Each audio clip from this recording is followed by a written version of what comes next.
The term exile is undoubtedly familiar to everyone. After all, it's a common sight in historical dramas and television series depicting prisoners being exiled. During the Song and Ming dynasties, exile rarely resulted in self-destruction. However, why did many prisoners during the Qing dynasty become terrified, even resorting to suicide, upon hearing they were being exiled to Ningguta? In the ancient penal system, exile was the second most severe punishment, after the death penalty. Exile has a long history, dating back to the Qin and Han dynasties, when a person could have been spared the death penalty, but still needed to be punished. However, it wasn't widely used at the time, being limited to punishing convicted ministers.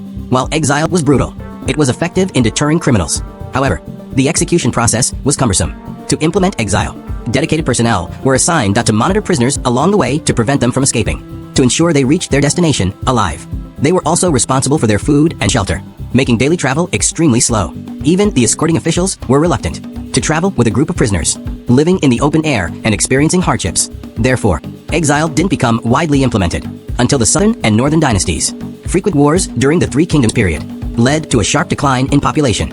At its peak, the Central Plains region had even faced a shortage of soldiers, even the most heinous criminals that were considered a valuable labor resource. Therefore, during the Southern and Northern dynasties, those convicted of capital crimes that were rarely executed outright. Instead, they were sentenced to exile. Once a sufficient number of prisoners had accumulated, they were escorted to frontier regions to serve the country and participate in military campaigns. From then on, exile officially became one of the 5 major penalties of ancient China. During the Sui and Tang dynasties, with the gradual growth of the population, exile fell into disuse.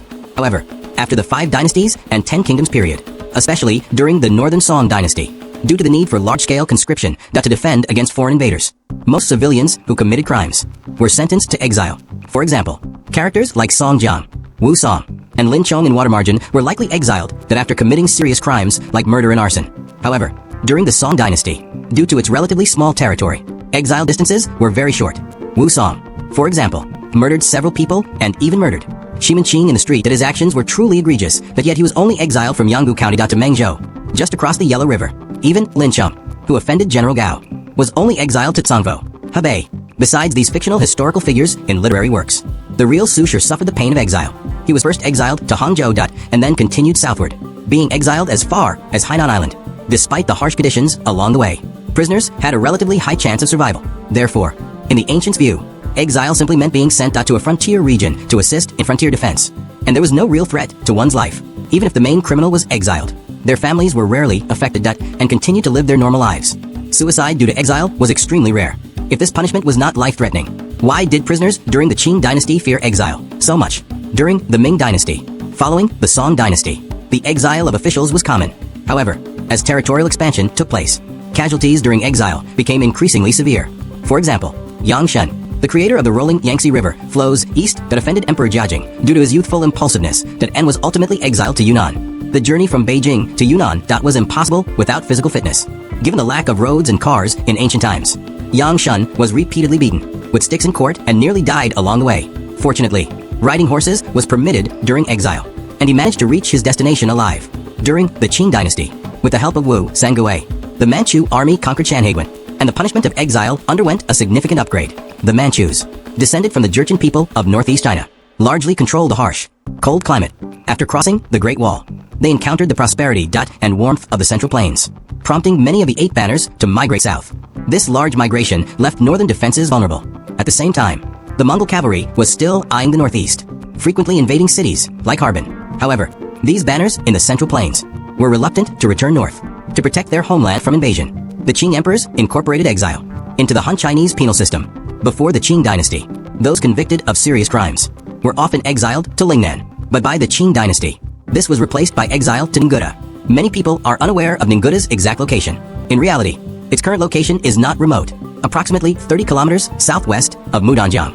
Driving from Mudanjiang city takes less than half an hour.